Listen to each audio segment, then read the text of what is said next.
Hello बच्चों, welcome back to my channel. कैसे हैं आप सब लोग। आप लोग की EBT+C assistant accountant and auditor के प्रैक्टिस सेट चल रहे थे। ये एग्जाम डेट आपको क्या चुकी है, तो उसके प्रैक्टिस सेट प्रैक्टिस करना बहुत इंपॉर्टेंट है। तो इससे पहले 3 प्रैक्टिस मैंने अपलोड कर दिए थे। अगर आपने देख लिए होंगी, अगर नहीं देखे हैं तो जरूर से देख लीजिएगा। चैनल पर प्लेलिस्ट मिल जाएगी, लिंक आपको इस वीडियो के डिस्क्रिप्शन में मिल जाएगा। आइए शुरू करते हैं एक नया प्रैक्टिस सेट। लेकिन शुरू करने से पहले जिन बच्चों ने सब्सक्राइब नहीं किया, सब्सक्राइब कर लीजिएगा चैनल को और वीडियो को लाइक जरूर से करिएगा। आइए शुरू करते हैं। फर्स्ट क्वेश्चन लेते हैं। A bank reconciliation statement reconciles dash। एक बैंक समाधान विवरण मिलान करता है कैश बुक और नेट प्रॉफिट, यानी कि रोकड़ बही और शुद्ध लाभ का, creditor ledger with debtor ledger, देनदार खाता बही के साथ लेनदार बही का, cash book with petty cash book, खुदरा रोकड़ बही के साथ रोकड़ बही, या फिर cash book bank column with passbook, passbook के साथ रोकड़ बही बैंक कॉलम का। तो यहाँ पर ये पहले भी मैं आपको बता चुकी हूँ, जो BRS होता है बैंक समाधान विवरण पत्र होता है, वो मेनली जो मिलान करता है, जो कैश बुक होती है उस कैश बुक का जो बैंक कॉलम होता है और जो पासबुक होती है, उन दोनों का मिलान करता है कि दोनों में क्या डिफरेंसेस हैं और वो डिफरेंसेस क्यों आए हैं, उनको मिलान करना है। यानी कि कुछ चीजें ऐड की जाएंगी, कुछ चीजें लेस कर दी जाती हैं। एक आंसर होगा ऑप्शन डी। चलिए नेक्स्ट क्वेश्चन है, what will be the journal entry for the given transaction. यहाँ पर एक आपको लेन देन दिया है, जर्नल एंट्री आपको करनी है कि उसकी क्या होगी। ABC Limited paid salary in cash to Mr. Manish of ₹50,000 in the month of March। यहाँ पर क्या कह रहा है कि जो मिस्टर मनीष थे उनको 50,000 की सैलरी पे की गई थी कैश में, उसकी जर्नल एंट्री क्या होगी वो आपको बताना है। Manish account debit to cash account, Manish account debit to salary account, profit and loss account debit to salary account, salary account debit to cash account. क्या जर्नल एंट्री होगी इसकी? तो यहाँ पर सैलरी क्या है, डेबिट हो जाएगी और कैश क्रेडिट होगा, क्योंकि यहाँ पर कैश में करी जा रही है तो इनका नाम नहीं लिखा जाएगा, यहाँ पर सीधे सीधे टू कैश अकाउंट होगा। एक आंसर हो जाएगा ऑप्शन डी। तो जो बेसिक रूल्स होते हैं इंट्रीज करने के अकाउंट्स के, उसी के बेसिस पे आपको करनी होगी। तो वो मैं बता चुकी हूँ क्लासेस की वीडियो में कि किस तरह से किया जाता है। चलिए नेक्स्ट क्वेश्चन है, with respect to double account system which of the following statements are correct. दोहरा लेखा प्रणाली के संबंध में निम्नलिखित में से कौन सा कथन सही है। यहाँ पर 3 आपके पॉइंट दे रखे हैं, आपको ये बताना है कौन सा सही हो सकता है, तीनों सही हो या फिर कोई 2 सही हो। Revenue account is prepared instead of profit and loss account. लाभ और हानि खाते के बजाय राजस्व खाता तैयार किया जाता है। करेक्ट है कि जो ऐसी कंपनीज होती हैं जो सर्विसेज देती हैं, जैसे कि हम बात करें इलेक्ट्रिसिटी कंपनी जो है, बिजली एक विभाग की कंपनी है कोई, तो उसका या जो वो अपने उन्होंने किए हैं, व्यय किए हैं, जो उनको इनकम हुई है वहां पर, उसके लिए लाभ हानि खाता नहीं बनाएंगे, वो रेवेन्यू अकाउंट बनाती है। करेक्ट हो जाएगा पहला पॉइंट। दूसरा पॉइंट है, net revenue account is prepared instead of profit and loss appropriation account. तो ये बात भी करेक्ट है कि लाभ हानि विनियोग खाते के स्थान पर शुद्ध राजस्व खाता तैयार किया जाता है। ये बात वाला पॉइंट भी आपका करेक्ट हो जाएगा। Normally no adjustment of asset is made in the capital account. आमतौर पर पूंजी खाते में संपत्ति का कोई समायोजन नहीं किया जाता, ये भी करेक्ट है। तो तीनों ही पॉइंट करेक्ट हैं। ये बेसिकली आपके इसी तरह के कंपनीज के बारे में ही कहे गए हैं और तीनों ही पॉइंट करेक्ट हैं। तो इसमें से कौन सा ऑप्शन है, इसमें तीनों पॉइंट दे रखे हैं, तो यहाँ पर बी पॉइंट जो है आपका वो करेक्ट हो जाएगा। वहाँ पर तीनों ही बताए गए। अगर ऑल ऑफ द अबव होता तो वो करेक्ट हो जाता, यहाँ पर अलग अलग बताया गया है तो बी ऑप्शन करेक्ट होगा। एक आंसर है ऑप्शन बी। नेक्स्ट क्वेश्चन है, branch adjustment account is prepared by. शाखा संयोजन खाता बनाया जाता है।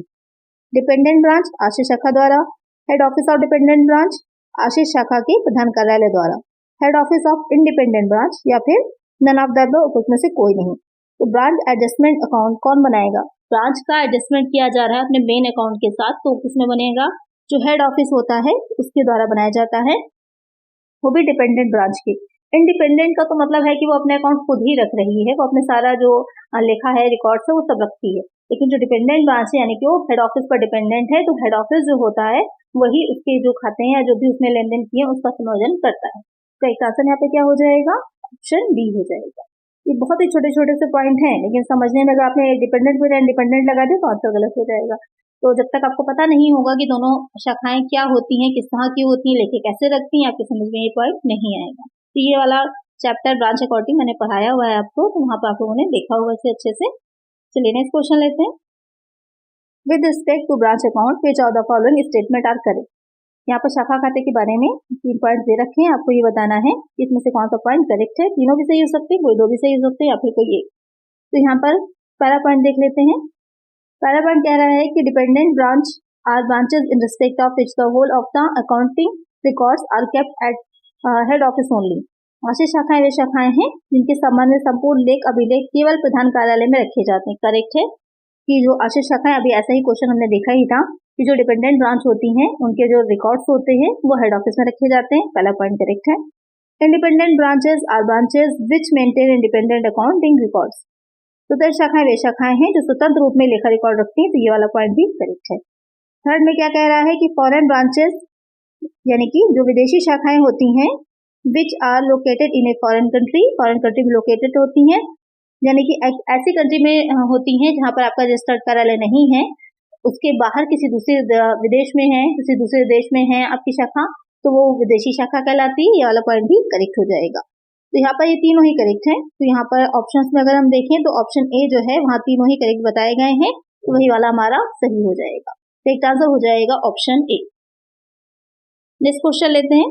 Which of the following expenses can not be apportioned in various department. निम्नलिखित में से कौन सा व्यय विभिन्न विभागों में विभाजित नहीं किया जा सकता। कुछ ऐसे एक्सपेंसेस होते हैं जिनको बांटा जा सकता है इजिली, और कुछ ऐसे एक्सपेंसेस होते हैं जिनको बांटा नहीं जा सकता अलग अलग डिपार्टमेंट में। तो वही पूछा है कि कौन सा ऐसा एक्सपेंसेस है डिवाइड नहीं किया जा सकता।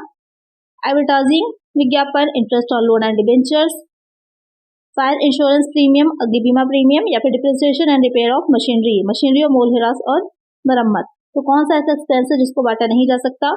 तो यहाँ पर बाकी को तो बांटा जा सकता है। एडवर्टाइजिंग किसकी हो रही है तो किस डिपार्टमेंट पर जाएगी। फायर इंश्योरेंस है तो वहाँ पर जहाँ पर गुड्स वगैरह रखे गए हैं, जहाँ पर बनाया जा रहे हैं उन डिपार्टमेंट में ही रहेगा। Depreciation and repair on machinery, इसको भी हम बांट सकते हैं।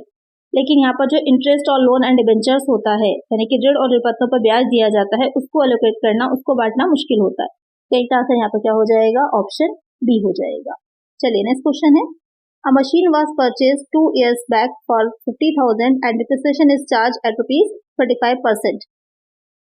And depreciation is charged at the rate of 25% per annum on diminishing balance basis. What is its present book value? Question क्या कह रहा है, 2 साल पहले एक मशीन 50,000 में खरीदी गई थी और मूल ह्रास को 25% वार्षिक दर से ह्रासमान शेष के आधार पर चार्ज किया जाता है। उसकी वर्तमान बुक वैल्यू क्या होगी।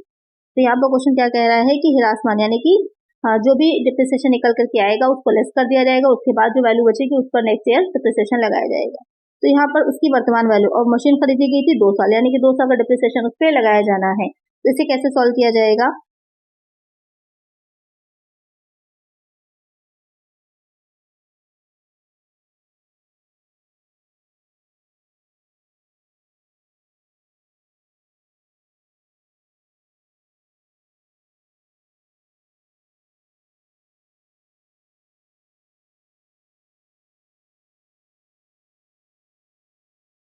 तो इस तरह से ऐसे क्वेश्चंस को सॉल्व किया जाता है, यानी कि जब आपका इस बेसिस पे कहे ह्रासमान शेष, ये वाला मेथड का यूज होगा, तो इस तरह से हमें एक एक को निकाल करके उसे लेस करते चले जाना है। और जब आपका एक नॉर्मल उसमें कहा जाता है, जब ये विधि यूज नहीं होती है, स्थायी शेष उसके आधार पे होता है, स्थायी एक परसेंटेज दे रखी होती है, यानी कि हर वर्ष उतना ही डिप्रिसिएशन लगना है, तो वहाँ पर आप इजीली निकाल लेते हैं डायरेक्टली। तो यहाँ पर जो कितना आएगा आपका डिप्रिसिएशन हो जाएगा 28,125, 28,125। एक आंसर क्या हो जाएगा, ऑप्शन ए हो जाएगा। चलिए नेक्स्ट क्वेश्चन लेते हैं। Imprest system float is followed in the case of. अग्रदाय प्रणाली फ्लोट का डैश के मामले में अनुगमन किया जाता है। पेटी कैश बुक, खुदरा रोकड़ बही, सेल्स बुक, बिक्री बही में, पासबुक या फिर कैश बुक में। यानी कि जो अग्रदाय प्रणाली होती है या फिर फ्लोट होता है, उसका अनुगमन जो होगा वो किस, ये जो आप देख रहे हैं अलग अलग बुक्स जो देख रहे हैं उसमें से किस बुक्स में उसको फॉलो किया जाता है। तो यहाँ पर किस बुक में फॉलो किया जाएगा, वो हो जाती है पेटी कैश बुक, यानी कि जो खुदरा रोकड़ बही बनाई जाती है, यानी कि जो डे टू डे एक्सपेंसेस होते हैं बिजनेस में, उसको करने के लिए जो बुक बनाई जाती है वो आपकी पेटी कैश बुक कहलाती है। तो वहां पर इस वाले का यूज किया जाता है। तो एक आंसर हो जाएगा ऑप्शन ए। नेक्स्ट क्वेश्चन है, dash is created for unknown liability. Dash को अज्ञात दायित्वों के लिए बनाया जाता है। प्रोविजन फॉर टैक्सेशन, करों के लिए प्रावधान, रिजर्व फॉर बैड डेट, अशुद्ध ऋणों के लिए संचय, रिजर्व संचय या फिर प्रोविजन। क्वेश्चन क्या कह रहा है कि क्या है जो अज्ञात दायित्वों के लिए बनाया जाता है, यानी कि ऐसे दायित्व जो अननोन है, ऐसे दायित्व जो अननोन है, आपको नहीं पता है भविष्य में हो सकते हैं, तो उनको आप पहले से उनके लिए तैयार कर सकते हैं या बना सकते हैं कि अगर फ्यूचर में हो रहे हैं इस तरह के दायित्व उत्पन्न हो रहे हैं, तो आपके पास इतना सफिशिएंट अमाउंट है कि उससे आप आसानी से निकल सकते हैं। तो वो कौन से हो जाते हैं, उसे रिजर्व कहा जाता है। ये चीज ध्यान में रखिएगा। जो प्रावधान किया जाता है, जो प्रोविजन होता है वो नॉन जो होते हैं लायबिलिटीज उनके लिए किया जाता है, और जो रिजर्व होता है वो उन लायबिलिटीज के लिए किया जाता है जो अननोन होती हैं। तो ये डिफरेंस याद रखिएगा। एक आंसर हो जाएगा ऑप्शन सी। अच्छा, ये कहा किसके लिए में गया है, यानी कि जो लेखांकन के सिद्धांत या कॉन्सेप्ट मैंने आप लोग को पढ़ाए हैं, तो उसमें से कौन सा ऐसा कॉन्सेप्ट जो कहता है कि भविष्य में जो भी हानियां हो रही हैं या दायित्व हमें उत्पन्न होंगे उनके लिए हमें प्रावधान करना चाहिए, वो कौन सा कॉन्सेप्ट है। तो आप लोग मुझे कमेंट जरूर करिएगा इसका आंसर, जो कौन सा कॉन्सेप्ट। चलिए नेक्स्ट क्वेश्चन लेते हैं। नेक्स्ट क्वेश्चन है, which of these is an example of accelerate method of depreciation. इनमें से कौन हिरास की त्वरण प्रणाली का उदाहरण है। रिटर्न डाउन वैल्यू मेथड, घटती मूल पद्धति प्रणाली, स्ट्रेट लाइन मेथड, सीधी रेखा पद्धति, सिंकिंग फंड मेथड, डूबती कोष पद्धति प्रणाली, एन्युटी मेथड, वार्षिक प्रणाली। कौन सा उदाहरण है इसमें से, तो हो जाएगा जो ऑप्शन ए है, रिटर्न डाउन वैल्यू मेथड। घटती मूल पद्धति प्रणाली जो होती है उसके बेसिस पर, यानी उसी में होता है जो त्वरण प्रणाली। त्वरण प्रणाली है क्या, तो ये एक तरह का ह्रास का या डिप्रिसिएशन निकालने का ही एक समझिए सिस्टम या मेथड होता है, और इसका यूज स्पेशली किया जाता है इनकम टैक्स में। इनकम टैक्स में जब भी जो कर लगाया जाता है या जो वैल्यू ली जाती है वो आपकी रिटर्न डाउन वैल्यू ही होती है, इसको ध्यान में रखिएगा। ये क्वेश्चन अलग से पूछा जाता है। इसमें क्या होता है कि जो स्टार्टिंग के वर्षों में अधिक ह्रास लगाया जाएगा, यानी कि ज्यादा डिप्रिसिएशन चार्ज किया जाता है, उसके बाद के वर्षों में धीरे धीरे कम डिप्रिसिएशन चार्ज किया जाता है। तो ये इसका रीजन होता है, या इस प्रणाली के अंतर्गत या अगर किस तरह से ह्रास लगाया जाएगा। स्टार्टिंग वर्षों में ज्यादा लगाया जाता है, फिर धीरे धीरे कम कर दिया जाता है। एक आंसर है ऑप्शन ए। नेक्स्ट क्वेश्चन है, which of the following statements are correct in respect of the straight line method of charging depreciation. मूल ह्रास चार्ज करने की सीधी रेखा पद्धति के संबंध में निम्नलिखित में से कौन सा कथन सही है। स्ट्रेट लाइन मेथड, यानी कि एक डिप्रिसिएशन का जो है आपको परसेंटेज बता दिया, उसी के बेसिस पे हर वर्ष डिप्रिसिएशन लगेगा, यानी कि उसमें चेंजेस नहीं होते, हर साल डिप्रिसिएशन एक ही जैसा आता है। It is easy to use, या प्रयोग करने में आसान है। It is recognised by accounting standard 6 issued by ICAI। It realistically matches the cost and the revenue, या वास्तविक रूप से लागत और राजस्व से मेल खाता है। It takes into consideration the interest on the amount invested in fixed asset, ये अचल संपत्ति में निवेश की गई राशि पर ब्याज को ध्यान में रखता है। This method is recognised by the income tax act 1961, इस पद्धति को आयकर अधिनियम 1961 द्वारा मान्यता प्राप्त है। तो यहाँ पर आपकी 5 पॉइंट हैं, इसमें से आपको बताना है कौन सा सही है। हो सकता है सारे सही हो, या हो सकता है 2 या 3 सही हो सकते हैं। तो आइए देखते हैं कि कौन कौन से इसमें पॉइंट्स जो है वो करेक्ट हैं। पहला पॉइंट जो कह रहा है ये इजी है, बहुत सिंपल है, सही बात है। जैसे कि अगर 2 लाख की संपत्ति 25% दे रखा है, तो आपको 25% 5 वर्षों के लिए निकालना है, तो डायरेक्ट आप निकाल सकते हैं। तो वहां पर सीधे से मल्टीप्लाई कर दीजिए, आपका आंसर निकल आएगा 5 वर्षों के लिए। वहां पर आपको कुछ और नहीं करना है। It is recognised by accounting standard 6, ये भी करेक्ट हो जाएगा। जो AS 6 है आपका अकाउंटिंग स्टैंडर्ड 6, वो डिप्रिसिएशन के बारे में मेनली इसी के बारे में बात करता है, करेक्ट है। ये वास्तविक रूप से लागत और राजस्व से मेल खाता है, ये भी यहाँ पर पॉइंट आपका करेक्ट हो जाएगा। उसके बाद जो 4th पॉइंट है कि अचल संपत्ति में निवेश की राशि पर ब्याज को ध्यान में रखता है, तो ये गलत हो जाएगा। इसमें इंटरेस्ट को कोई भी ध्यान में नहीं रखा जाता, और आयकर पद्धति में इसको मान्यता बिल्कुल नहीं मिली हुई है। किसको मिली हुई है, जो रिटर्न डाउन वैल्यू मेथड होता है उसको मिली हुई है। इसको यानी कि क्रमागत ह्रास जो होता है उसको मिली हुई है, ना कि इस मेथड को। तो ये 2 पॉइंट गलत हो जाएंगे। स्टार्टिंग के 3 सही है। नीचे देख लेते हैं कौन सा दे रखे हैं। जो A पॉइंट है वहां पर दे रखा है फर्स्ट, सेकंड एंड थर्ड, तो यहाँ पर A पॉइंट ही आपका करेक्ट हो जाएगा। इस तरह के क्वेश्चन आपको कंफ्यूज कर सकते हैं। आपका जब तक कॉन्सेप्ट क्लियर नहीं होगा, अच्छे से स्ट्रांग नहीं होगा, वहां पर आपको प्रॉब्लम होगी।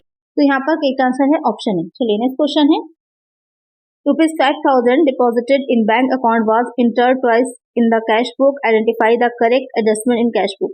बैंक खाते में जमा कराई गई 5,000 की राशि को रोकड़ में 2 बार पेस्ट हो गई है, रोकड़ बही में सही समायोजन है। यानी कि क्या कह रहा है कि बैंक अकाउंट में 5,000 की राशि जमा करी है, लेकिन उसे कैश में जो कैश बुक बनाई गई वहां पर 2 बार उसकी एंट्री कर दी गई। तो अब हमें कैश बुक में जो एडजस्टमेंट करना है, तो वहां पर किस तरह से समायोजन होगा। 5,000 will be credited, 5,000 will be debited, 10,000 will be credited, या फिर 10,000 will be debited। तो 2 बार एंट्री कर दी गई है। आपको समायोजन जो करना है तो एक ही बार का करना है ना, एक बार तो दिखाना करेक्ट ही है। तो एक बार का समायोजन करना है, तो एक बार के समायोजन के लिए क्या करेंगे हम, 5,000 will be credited, हम एक बार उसको क्रेडिट कर देंगे। तो एक आंसर हो जाएगा ऑप्शन ए हो जाएगा। यानी कि यहाँ पर आपके क्योंकि 2 बार हो जाने की वजह से जो बैंक खाते में जमा कराएगी 5,000 की राशि है, 5,000 अमाउंट जमा कराया गया था, तो अगर हमने कैश बुक में 2 बार उसको एंट्री दिखा दी है, तो इस रोकड़ बही जो होगी वो डेबिट पक्ष जो डेबिट साइड होगा वो 5,000 से ज्यादा अधिक दिखाएगा। इसलिए उसको सुधारने के लिए या उसको करेक्ट करने के लिए हम क्या करेंगे, 5,000 को क्रेडिट भी कर देंगे, तो दोनों साइड हमारे इक्वल आ जाएंगे। एक आपका यानी कि क्षतिपूरक कितना समझ जो हो जाएगा, कंपनसेटरी हो जाएगा, दोनों साइड का 5,000 कम हो जाएगा, और जो एक्स्ट्रा 5,000 जो होना चाहिए था वो एग्जैक्टली रह जाएगा। चलिए नेक्स्ट क्वेश्चन है, financial statements are mainly prepared for, वित्तीय विवरणों को मुख्य रूप से तैयार किया जाता है। ओनली इंटरनल यूज, केवल आंतरिक प्रयोग के लिए। वेरियस स्टेक होल्डर्स, विभिन्न हितधारकों के लिए। गवर्नमेंट, शासन के लिए। क्रिएटर्स ऑफ द बिजनेस, व्यापार के ऋणदाताओं के लिए। तो क्वेश्चन यहाँ पे क्या कह रहा है कि जो फाइनेंशियल स्टेटमेंट तैयार किए जाते हैं वो किस लिए तैयार किए जाते हैं। तो जो फाइनेंशियल स्टेटमेंट तैयार किए जाते हैं किसके प्रयोग के लिए, किसके यूज के लिए होते हैं, तो मेनली आपके विभिन्न हितधारकों के लिए होते हैं। बहुत से लोगों के लिए वो यूजफुल होते हैं, ना कि सिर्फ एक के लिए, प्रबंधकों के लिए भी होते हैं, बाहरी लेनदारों के लिए भी होते हैं। अगर ऋण लिया जा रहा है तो बैंक या जिससे भी ऋण लिया गया उन लोगों के लिए भी उपयोगी होते हैं, तो सभी के लिए रहते हैं। एक आंसर है option B.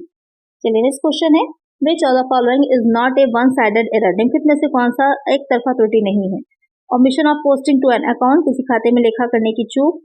Under cost of subsidiary book, सहायक पुस्तकों के खातों में कमी। Posting to the wrong side of the account, खाते की गलत पक्ष पर लेखा करना।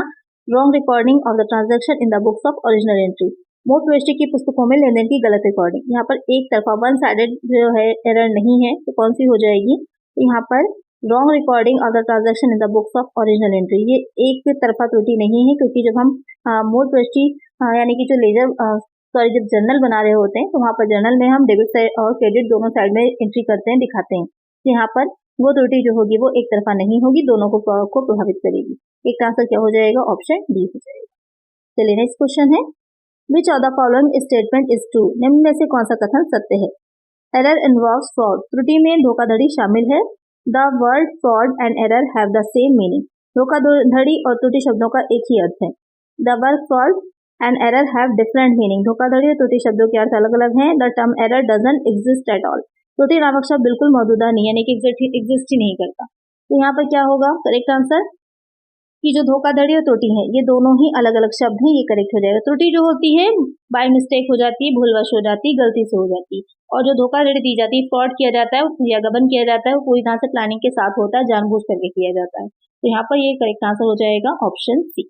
चलिए नेक्स्ट क्वेश्चन लेते हैं, what is the definition of income and expenditure account, आय और व्यय खाते की परिभाषा क्या है। यहाँ पर पूछा है कि आय और व्यय खाते की परिभाषा क्या होती है। And income and expenditure account is the summarised cash book for a given period, एक आय और व्यय खाता एक दी गई अवधि के लिए एक संक्षिप्त नकदी किताब यानी नगद और बैंक है। यानी कि कहने का मतलब ये है कि इनकम एंड एक्सपेंडिचर अकाउंट जो बनाया जाता है वो कैश बुक की तरह बनाया जाता है। This is simply a summary of the cash transactions as in the cash book, analyzed and classified under suitable headings including the opening and closing balance। यह केवल कैश बुक में नकदी लेन देन का सार है जो कि खोलने और समापन शेष सहित उपयुक्त शीर्षकों के अंतर्गत वर्गीकृत, विश्लेषण और वर्गीकृत किया जाता है। The account through which surplus or deficit of a non-profit seeking concern is ascertained is called income and expenditure account। जिस खाते के माध्यम से गैर लाभकारी मांग की अधिशेष या कमी का पता लगाया गया है उसे आय और व्यय खाते कहा जाते हैं। ही करेक्ट हो जाएगा ऑप्शन सी। आय व्यय खाता जो होता है वो कैसे, वो जो नॉन फॉर प्रॉफिट ऑर्गेनाइजेशन होती हैं, यानी कि गैर लाभ के उद्देश्य से जो संस्थाएं बनाई जा रही होती हैं उनके द्वारा ही रखा जाता है। तो यह आंसर आपका करेक्ट हो जाएगा ऑप्शन सी। चलिए नेक्स्ट क्वेश्चन है, with respect to sectional ledger which of the following statement is incorrect, अनुभागीय वही खाता के संबंध में निम्नलिखित में से कौन सा कथन गलत है। Control accounts are prepared in journal ledger only, the names of these control accounts और total debtors account and total creditors account. नियंत्रण खाते केवल सामान्य खाता बही में तैयार किए जाते हैं। इन नियंत्रण खातों के नाम कुल देनदार खाते और कुल लेनदार खाते हैं। दूसरा पॉइंट है, double entry system is completed in journal ledger only, दोहरा लेखा प्रणाली सामान्य खाता बही में ही पूरा होता है। A trial balance can not be prepared only from the journal ledger, तलपट केवल सामान्य खाता बही से तैयार नहीं किया जाता है। यहाँ पर क्वेश्चन आपसे जो पूछ रहा था, कह रहा था कि क्या गलत है, क्या इनकरेक्ट है, यही वाला पॉइंट इनकरेक्ट हो जाएगा। यहाँ पर ये इसमें कह रहा है कि नहीं किया जा सकता, तो ये गलत हो जाएगा। तो यहाँ पर इनकरेक्ट पूछा था, तो करेक्ट आंसर हो जाएगा ऑप्शन सी। नेक्स्ट क्वेश्चन लेते हैं, in final accounts abnormal loss of stock is entered इन, अंतिम खाते में स्टॉक की असाधारण क्षति लिखी जाती है। ट्रेडिंग अकाउंट्स ओनली, केवल व्यापार खाते में। Profit and loss account only, केवल लाभानी में। ए और बी दोनों, यानी कि ट्रेडिंग और प्रॉफिट लॉस दोनों में, या फिर बैलेंस शीट में। यानी कि जब फाइनल अकाउंट्स बनाए जा रहे हैं तो वहां पर अगर स्टॉक जो है वहां पर अब नॉर्मल लॉस दिखा रहा है तो उसे हम कहां पर दिखाएंगे, तो उसे दिखाया जाता है ट्रेडिंग अकाउंट और प्रॉफिट एंड लॉस अकाउंट दोनों ही जगह पर, क्योंकि एक तरह से वो व्यय भी हो गया और क्योंकि हानि हुई है तो प्रॉफिट एंड लॉस अकाउंट में भी जाएगी और ट्रेडिंग अकाउंट से रिलेटेड भी हो जाएगा, क्योंकि स्टॉक की बात हो रही है और स्टॉक जो है वो आपका डायरेक्ट एक्सपेंस भी होता है, इसलिए ट्रेडिंग अकाउंट में भी दिखाया जाएगा। तो एक आंसर क्या हो जाएगा यहाँ पर, ऑप्शन सी हो जाएगा। चलिए नेक्स्ट क्वेश्चन है, with respect to non manufacturing business initiatives the term final accounts includes. गैर विनिर्माण व्यवसायिक संस्थाओं के संबंध में अंतिम खाते शब्द में क्या शामिल है? ट्रेडिंग अकाउंट व्यापार खाता, प्रॉफिट एंड लॉस अकाउंट लाभानी विवरण, बैलेंस शीट आर्थिक चिट्ठा। यहाँ पर कह रहा है गैर विनिर्माण व्यवसायिक संस्था, यानी कि ऐसी संस्थाएं या ऐसी बिजनेस जहाँ पर निर्माण कार्य नहीं हो रहा है, मैन्युफैक्चरिंग नहीं की जा रही है, बिजनेस कर रहे हैं वो लेकिन मैन्युफैक्चरिंग का काम नहीं करते, तो वहाँ पर उन संस्थाओं में फाइनल अकाउंट्स जो बनाए जाते हैं कौन कौन सी चीजें रखी जाती हैं, तो वहाँ पर trading account, profit and loss account, balance sheet, ये तीनों ही रखा जाता है। एक आंसर होगा ऑप्शन बी। तो अब ये क्वेश्चन आता है कि जो मैन्युफैक्चरिंग, अगर हम बात करें सिर्फ इसकी नॉन हटा दें, तो मैन्युफैक्चरिंग जो बिजनेस होते हैं उनमें क्या होता है, तो वहाँ पर ट्रेडिंग अकाउंट की जगह क्या बनता है, मैन्युफैक्चरिंग अकाउंट बनाया जाता है, विनिर्माण खाता बनाया जाता है, बाकी सारी चीजें सेम ही रहती हैं। एक आंसर हो जाएगा ऑप्शन बी। चलिए नेक्स्ट क्वेश्चन है, outstanding expenses shown in trial balance और रिकॉर्डेड इन। अदद खर्चों को जो तलपट में है रिकॉर्ड करते हैं। Debit side of profit and loss account, credit side of profit and loss account, asset संपत्तियों में या फिर लायबिलिटीज दायित्वों में। आउटस्टैंडिंग एक्सपेंसेस जो होते हैं, अदद जो व्यय हैं, वैसे तो लायबिलिटी हो जाते हैं, करंट लायबिलिटी में आते हैं, तो इनको कहाँ दिखाया जाएगा, तो इन्हें लायबिलिटीज में ही दिखाया जाएगा क्योंकि ये करंट लायबिलिटी है। तो एक आंसर हो जाएगा ऑप्शन डी। नेक्स्ट क्वेश्चन है, a cheque received and deposited in the bank on the same day is recorded in the. एक चेक जो जिस दिन प्राप्त हुआ उसी दिन बैंक में उसे जमा भी कर दिया गया है, तो उसे कहाँ रिकॉर्ड किया जाएगा? Cash column of the cash book, bank column of the cash book, credited in the cash book, debited in the cash book. तो क्वेश्चन में क्या कह रहा है, एक चेक जो जिस दिन प्राप्त हुआ है उसी दिन बैंक में उसे जमा किया गया, उसे कहाँ रिकॉर्ड किया जाएगा, तो उसे bank column of the cash book, रोकड़ पुस्तक के बैंक स्तंभ में दिखाया जाता है। एक आंसर क्या हो जाएगा, ऑप्शन बी हो जाएगा, क्योंकि जो दो खाने की यानी कि 2 कॉलम्स की बनती है, 3 कॉलम्स की बनती है कैश बुक, तो वहाँ पर जो दूसरा कॉलम बैंक का होता है इस कैश बुक में, वहाँ पर उसे हम दिखाते हैं। चलिए नेक्स्ट क्वेश्चन है, the total of debit side of discount column in cash represent. रोकड़ पुस्तक के डेबिट पक्ष के छूट कॉलम का योग दर्शाता है। एक्सेस ऑफ डिस्काउंट अलाउड और discount received, excess of discount received और discount allowed, total of discount allowed या फिर total of discount received. Question क्या कह रहा है, जो कैश बुक बनाते हैं उसमें जो डेबिट पक्ष में छूट कॉलम है, यानी कि जो डेबिट साइड की तरफ जो छूट का कॉलम होता है, डिस्काउंट कॉलम होता है, वो क्या चीज दिखाता है या उसमें क्या चीजें शो की जाती हैं, तो उसमें जो शो किया जाता है टोटल ऑफ डिस्काउंट अलाउड, कुल दिया गया छूट, कितना डिस्काउंट दिया गया है वो चीज उसमें दर्शाई जाती है। एक आंसर क्या हो जाएगा, ऑप्शन सी हो जाएगा, क्योंकि 2 कॉलम होते हैं, डेबिट साइड होता है, क्रेडिट साइड होता है। डेबिट साइड जो होता है वो आपका रिसीविंग वाला होता है, कितना रिसीव हुआ है, और जो क्रेडिट साइड होता है, कैश जितना पे किया जाता है वो क्रेडिट साइड में दिखाया जाता है, तो कितना कुल दिया गया है छूट वो दिखाया जाएगा जो यहाँ पर डेबिट पक्ष होगा उसमें। नेक्स्ट क्वेश्चन है, what is the limitation of trial balance. परीक्षा संतुलन की सीमा क्या है? यहाँ पर आपको बताना है कि जो परीक्षा संतुलन यानी कि ट्रायल बैलेंस बनाया जाता है, तलपट होगा, उसकी सीमा क्या होती है। कि trial balance only confirms that the total of all debit balances match the total of all credit balance. Correct हो जाएगा कि ट्रायल बैलेंस ये कंफर्म करता है कि जो डेबिट बैलेंस है और क्रेडिट बैलेंस आया है वो दोनों साइड इक्वल है। Trial balance gives no proof that certain transaction have not been recorded at all. ये प्रूफ नहीं दे पाता, यानी कि अगर कोई भी स्टार्टिंग में जो ओरिजिनल एंट्री की बुक होती है जर्नल, अगर उसमें कोई भी लेन देन छूट गया है तो वहां पर वो चीज आपको तलपट से नहीं पता चलेगी। ट्रायल बैलेंस टोटल में agree in spite of error. त्रुटियों के बावजूद परीक्षा शेष राशि सहमत हो सकती है, करेक्ट है। अगर कुछ ऐसी त्रुटियां होती हैं, जैसे कंपनसेटरी एरर्स होते हैं, क्षतिपूरक त्रुटियां, जिनको कि नहीं पकड़ा जा सकता, तो यहाँ पर ये चीजें निकल के आती है कि अगर तलपट के दोनों साइड मिल भी रहे हैं तो वहां पर भी पूरी तरह से आप ये नहीं कह सकते कि जितने भी अकाउंट्स बनाए गए हैं वो सही हैं। यहाँ पर ये तीनों ही पॉइंट करेक्ट हैं, तो करेक्ट आंसर होगा ऑल ऑफ दीज, सभी विकल्प। चलिए नेक्स्ट क्वेश्चन है, maintenance of personal accounts and cash accounts is called as dash. व्यक्तिगत खातों और नकदी खातों का अनुरक्षण डैश कहलाता है। Pure single entry system, simple single entry system, quasi single entry system या फिर none of the above. Question क्या कह रहा है, जो व्यक्तिगत खाते हैं और नकदी खातों का अनुरक्षण, यानी कि सिर्फ अगर पर्सनल अकाउंट और कैश अकाउंट को ही मेंटेन किया जा रहा है तो वो किस तरह की सिस्टम में आता है।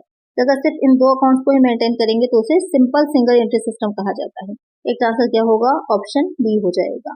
इसमें क्या रहता है कि ये प्रविष्टि जो होती है बहुत ही सिंपल है, नाम से ही क्लियर हो रहा है।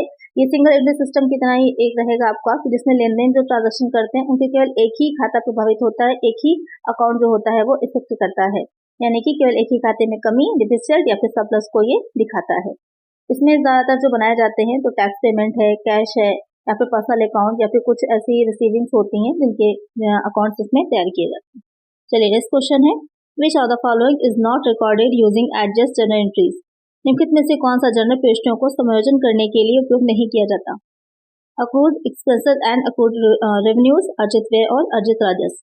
पोस्ट पेड एक्सपेंसेस यानी कि पूर्वदत्त व्यय जो होते हैं, नॉन कैश एक्सपेंसेस गैर नगद व्यय, प्रीपेड एक्सपेंसेस और अनअर्न्ड रेवेन्यूज यानी कि पूर्वदत्त व्यय या अनर्जित राजस्व। तो क्वेश्चन यहाँ पे ये कह रहा है कि कौन से जनरल प्रविष्टियों को समायोजन के लिए यानी कि कौन से ऐसी होती है जनरल एंट्रीज जिनका एडजस्टमेंट नहीं किया जा सकता, ये क्वेश्चन आपसे पूछ रहा है। तो यहाँ पर कौन से ऐसे एक्सपेंसेस होते हैं, वो हो जाते हैं पोस्ट पेड एक्सपेंसेस। जो पोस्ट पेड एक्सपेंस होते हैं उनका समायोजन नहीं होता, बाकी सबका होता है। और प्रीपेड में और पोस्ट पेड में कंफ्यूज मत होइएगा, प्रीपेड जो होते हैं उनका समायोजन किया जाता है, पोस्ट पेड का नहीं किया जाता। एक आंसर हो जाएगा ऑप्शन बी। नेक्स्ट क्वेश्चन है, GST is divided into how many parts. GST को कितने भागों में विभाजित किया गया है? 2, 3, 4, 5। बहुत ही सिंपल सा इजी सा क्वेश्चन है, तो इसका आंसर सभी बच्चे मुझे कमेंट करिए कि कितने पार्ट में ये डिवाइड की गई है। चलिए नेक्स्ट क्वेश्चन है, which is the correct sequence. सही क्रम कौन सा है? Ledger, journal, trial balance, profit and loss account, फिर बैलेंस शीट, या फिर सब्सिडरी बुक बनेगी, फिर जर्नल, फिर ट्रायल बैलेंस, फिर प्रॉफिट एंड लॉस अकाउंट, या फिर जर्नल, फिर सब्सिडरी बुक, फिर ट्रायल बैलेंस, फिर प्रॉफिट एंड लॉस अकाउंट, या फिर journal, ledger, subsidiary book, profit and loss account, फिर ट्रायल बैलेंस। यहाँ पर आपको सीक्वेंस बताना है कि सबसे पहले क्या बनता है। तो यहाँ पर सबसे पहले अगर हम देखा जाए कौन बनेगा, सबसे पहले जर्नल बनता है। तो यहाँ पर ये ए पॉइंट और बी पॉइंट तो बाहर हो गया, अब हमें सी और डी में देखना है। जर्नल बनने के बाद क्या बनता है? डायरेक्ट लेजर नहीं बनता, सब्सिडरी बुक बनती है। तो यहीं से सी ऑप्शन करेक्ट हो जाएगा। जर्नल बनता है, फिर उसकी सब्सिडरी बुक्स आती है, फिर ट्रायल बैलेंस है, फिर प्रॉफिट एंड लॉस अकाउंट है। तो इसका आंसर है ऑप्शन सी। तो आज की वीडियो में इतना ही। आई वीडियो अच्छी लगी होगी, क्वेश्चंस अच्छे लगे होंगे। अगर वीडियो अच्छी लगी है तो लाइक जरूर कर दीजिएगा, चैनल पर सब्सक्राइब कर लीजिएगा और फ्रेंड्स तक वीडियो को शेयर करिएगा। मिलेंगे नेक्स्ट प्रैक्टिस सेशन में। Thank you.